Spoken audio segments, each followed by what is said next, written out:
Hey Waffle Gang, I do hope you're well. My name is Mark and today we're checking out some more relationship stories. And if you do love a Reddit story, why not consider hitting that like, subscribe, maybe that notification bell too.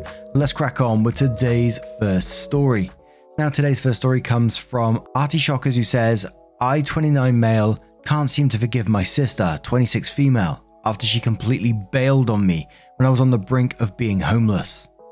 My sister from a young age has only had one person to rely on, and that person was me. We come from a broken family with one parent that was only around till I was 5, and the other who was stuck in a cycle of addiction. Because of our situation, I grew up very quickly and shielded her from as much as I could. She obviously was aware of what was going on, but she was not in the crosshair. I started with stealing from our mother to make sure we had food and bills were paid. I got a part-time job at 13 because we couldn't rely on our mother, and when I graduated I immediately got 2 jobs and we moved out. I had to push my sister through high school.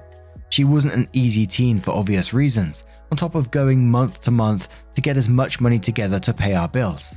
At 19, she finally graduated after being held back a year. She changed her tune a lot and she started working as well, and had her own place when she was 21. I finally got a shot to do something for myself and got a degree. As a result, I got a much better job, but unfortunately, that was right before the pandemic hit, so I pretty much went from hired to fired as I was a new hire. Now the reason I'm saying all this stuff is not to pat myself on the back, but to stress why my reaction is the way it is. I was out of work, on the brink of losing my apartment, and only had one person who I expected I could turn to: my sister. She was recently married. Still lives obviously with her husband. I asked if I could stay a few weeks, at most a few months, until I got a new job. It was a no. I was taken aback, but it remained to be a no. A week or 2 later, I was kicked out of my apartment. I asked again, and it was a no.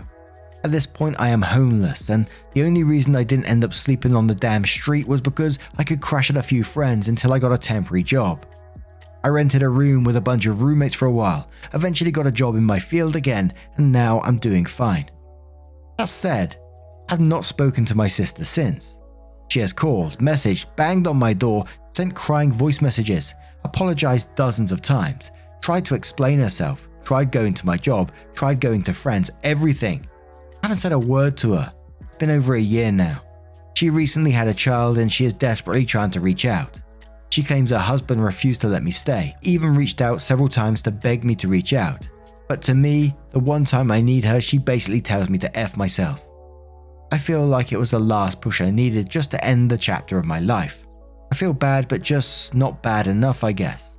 Even my friends and my girlfriend are on my case that I should forgive her, and that they understood it at first, but now think I'm being an arsehole. What do you guys do? And to me, looking at your past and the way that you shielded your sister growing up and tried to give her the best life she could and not what you was having to go through. And then when you was in a bad moment and didn't receive that help from your sister, I can absolutely see why you would feel hurt by this. And you asked what we would do, but I think it's really difficult to say when, you know, what you've been through with your sister and how you're feeling now. I think it's a very personal choice, this one.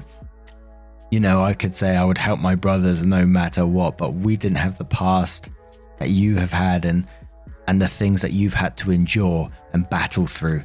And to think from the other side, if my brother was to turn me down if I was in your position, I think I'd feel absolutely destroyed as well. But I've got to ask what you would want in the end. Can you see your life without your sister? Could you move on and not think about her, or do you want that relationship back? I think that is the main question that you need to ask yourself in this. Clearly your sister is, it looks from here, resentful that she's called, messages, banged on your door, sent crying voice messages. It's still up to you what you want to do with that. And if you're feeling that torn up about it, you can even just have like a sort of a low contact relationship and express why you feel that way at the moment, and maybe it can build in the future. You don't have to close all doors, maybe just 1 or 2 of them for now. And we'll start off with the last Baslip, who says, tell your friends and girlfriend that only you get to decide when you are ready to talk to your sister. It is not their place nor their business to try and force you into an interaction that you aren't emotionally ready for. And if they care about you at all, they will shut the fuck up and let you do things when you are ready to do them. I'd send your sister one message telling her that you aren't closing the door or ever having a relationship with her, but you need her to back off and give you the time and space to work through your feelings of betrayal. That you will reach out to her when and if you are ready to and not a minute before, and the more she pushes, the less you want to be around her.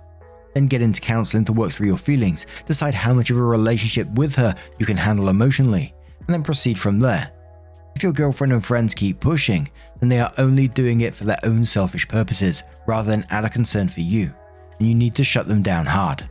Salsa Rice says your friends and girlfriend need to back off when this isn't their situation. You decide what you want to do here. They have zero say in the matter. I completely get your anger. You at your lowest point needed help. After spending your entire life helping her up, and she said, nah, that inconveniences me. I'd be upset too. The hardest part would be trusting her again because she's already shown she isn't trustworthy. Old Thrashbug says, you gave up your entire childhood to help raise your sister. You've given her enough. Do what feels right for you because you sure as hell don't owe your sister peace of mind. And that's what she's seeking. If she was truly sorry, she would have expressed that and left it at that. The fact that she's constantly hounding you along with her husband means she wants something from you. Whether it's you saying it's okay or something else, you don't owe her that. Explain this to the people in your life and either they get it or they are next. You are not being an asshole at all. You are finally looking out for yourself, something no one has ever done for you before. Yeah, maybe that comment was right because I said she was hounding you like that comment said there because maybe she's like truly remorseful now. Maybe it's not that and she's seeking something else. I love a learning comment. And one more from Atheist Bible Scholar who says, it's my own nitpicky word use, but I treat the phrase forgive and forget as two separate things. Forgiving is giving up any need for restitution. If I forgive, all I'm doing is saying I don't need restitution in any way. The matter is settled. So in that sense, go ahead and forgive her. There's nothing she can ever do to make that up to you, and letting that go should be no big deal. But then there's that forget half, which for me is letting go of bad feelings. That would be way harder for me since I don't get the feeling she regrets what she did, but that she regrets the consequences. What did her apologies sound like? There aren't hard and fast rules, but here are some non-apologies. I'm sorry that you. This is borderline gaslighting that implies you are imagining you've been wronged. I'm sorry I did that, but reasons. This person also isn't sorry since they think the reasons justify what they did. They regret the consequences. That said, it's perfectly fine to only do one of them. You can absolutely forgive her at the same time to make it clear that your relationship has fundamentally changed. Saying things can never go back to the way they were, assuming that's true, doesn't have to be done in a cruel way. And if you want to do it that way, stay no contact because you're not ready to forgive. I'd also demand an apology from your brother-in-law if he forced her hand. He's the one that owes you the apology. And I like that comment. They said it was their own nitpicky word use, but the way that they treat forgive and forget as two separate things I found quite interesting. So then OP went in to update the post, which says I had a huge amount of people inquiring as to what ended up happening and asking me to make an update.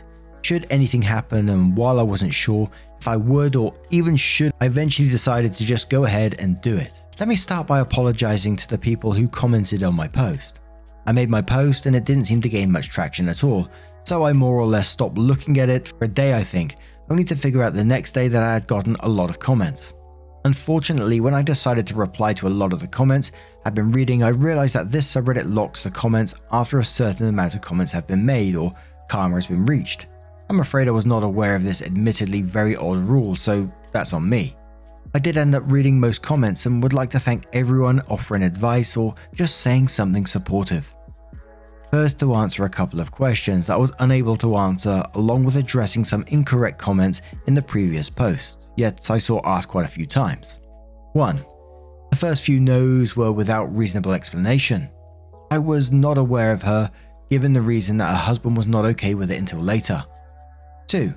She did not know that she was pregnant when she declined, and most of it happened before she would have even been pregnant in the first place. I mean, most of this took place over a year ago. I even put in that post, so I'm not sure how that math would even work. 3. I'm not an anti-vaxxer or dirty or something. There were quite a few comments that theorized this would be the case for a refusal. I got my 2 vaccination shots the moment I could get them, and well, while my personal hygiene is not exactly anyone's business, I shower once a day and my apartment is spotless. 4. A lot of advice and comments seem to be from the perspective of functional families with a functional family structure. This is not the case here. The primary reason I am so gutted about this entire situation is exactly that. This isn't a case of, well, I don't want my cousin to stay in my house, he can stay somewhere else. This is a case of me having sacrificed my entire youth and a significant portion of my early adult life for someone that I played no part in creating or have any paternal responsibility for.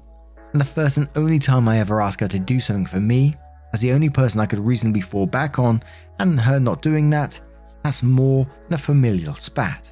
This is a straight up betrayal. That's also an answer to the people saying that she owes me nothing because I chose to be a parent. Anyway, with that out of the way, I decided to follow some advice given by several people.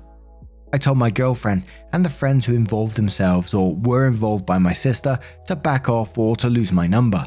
They do not understand my perspective, and they likely never will.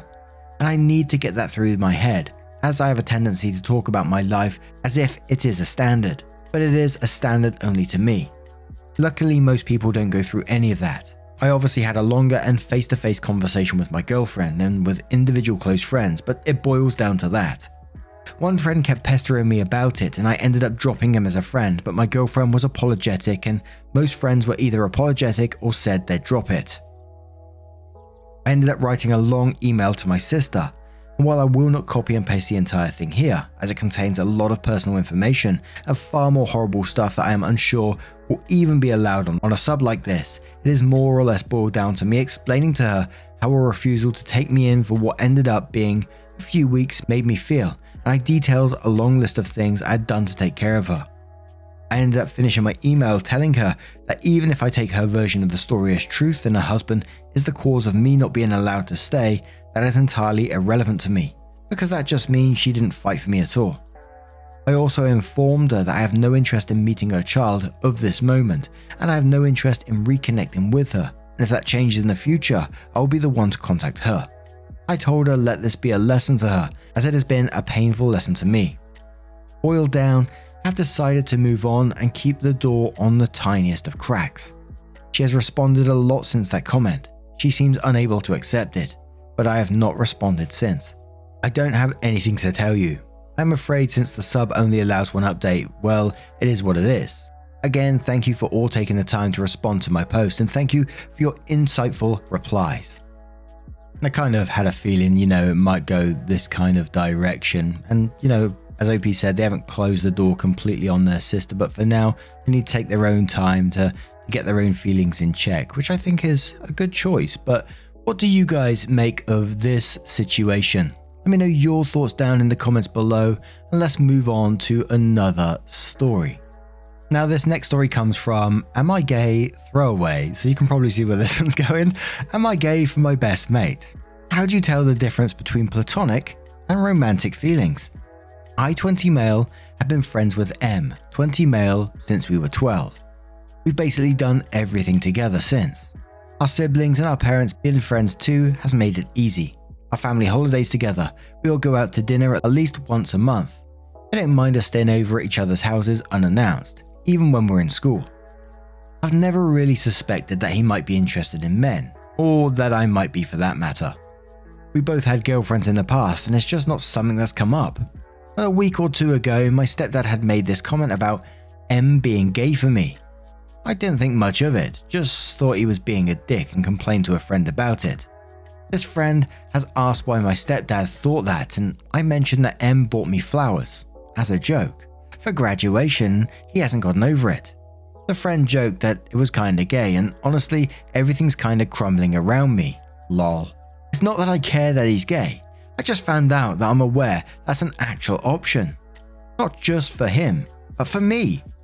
I didn't really think too much about considering myself until this morning. It's completely taken over my head. How do you even tell the difference between being fond of someone and being romantically interested in them? He stayed up the night last, and this morning I woke up cuddled up to him. He was still asleep and it was really nice, and I found myself smiling about it, and that it kinda hit me. Maybe I am gay for him. What questions do I even ask myself to work this out? I thought about what kissing him would be like, and honestly, it's not a thought I'm scared of. Not something I'm craving to do, but not something I don't want to do, if that makes sense. Is that normal? I've never liked his girlfriends, and I'm starting to think maybe I was biased, and honestly, my last girlfriend broke up with me because I spent too much time with him. I really don't know what I'd do without him. I notice all the things he does for me and makes mental notes when I learn new little things about him. I like all the things he likes because I love the way he talks about them. Like, I hate football, but I like the way he enjoys it. Sometimes I look at him and feel this weird feeling of love and content, but not in a butterfly's way. That feeling doesn't make me nervous, not until now at least. He is obviously important to me, so I didn't think this meant I might be gay for him. We are going on a trip to Bali on Monday, just us two. Our first time traveling alone, so please help me out. I'm going to start off with Affectionate You, who says, I've been in your shoes years ago, OP. I still remember the day I realized, wait, I am in love with my long-term BFF. When one of our mutual friends asked if that was the case. Fast forward 7 years and here I am, watching her watch a TV show like a sappy idiot, on our shared room. That doesn't mean that your answer will be the same as mine was, but what I can tell you is, find yourself some time to reflect about your feelings, honestly and patiently. And if you feel comfortable to have a heart-to-heart with your friend, because feelings apart, he's your best friend, and from what you said, he loves you, even if it's not in a romantic way. Having confused feelings for a close friend is confusing and scary, but between two people being honest and caring for each other's feelings, you can get a solution. For what it's worth, this internet stranger is hoping for the best outcome. Good luck.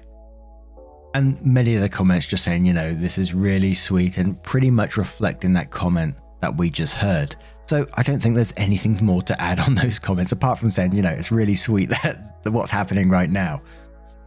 But OP went on to update the post around half a month later, who said, Hi there. I wanted to thank everyone on my last post for helping me out. There was a lot of mixed suggestions, but most were really helpful. I got back from Bali this morning and it was insane. The whole trip was out of some movie. I worked out pretty quick that I definitely have feelings for him. Everything we did, every meal, every activity felt like a date in my head.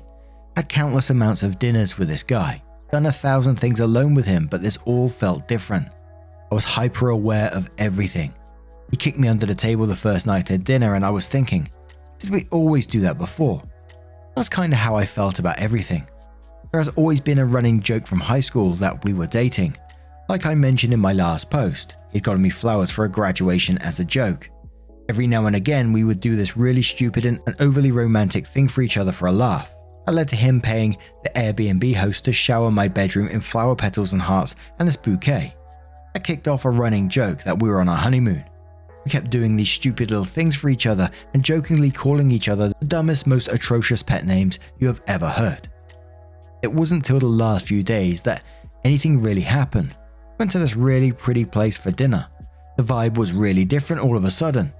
I wasn't fixating on these feelings I was having for him. It was a really romantic restaurant. We were sat over this insane view and watched the sunset and had a nice candlelit dinner. But neither of us made any jokes about our honeymoon. We just ate and really enjoyed ourselves and stayed in the moment. There was a bit of a moment when we got back to the villa, but things turned awkward pretty quick for the next day. After that, we decided to talk it out.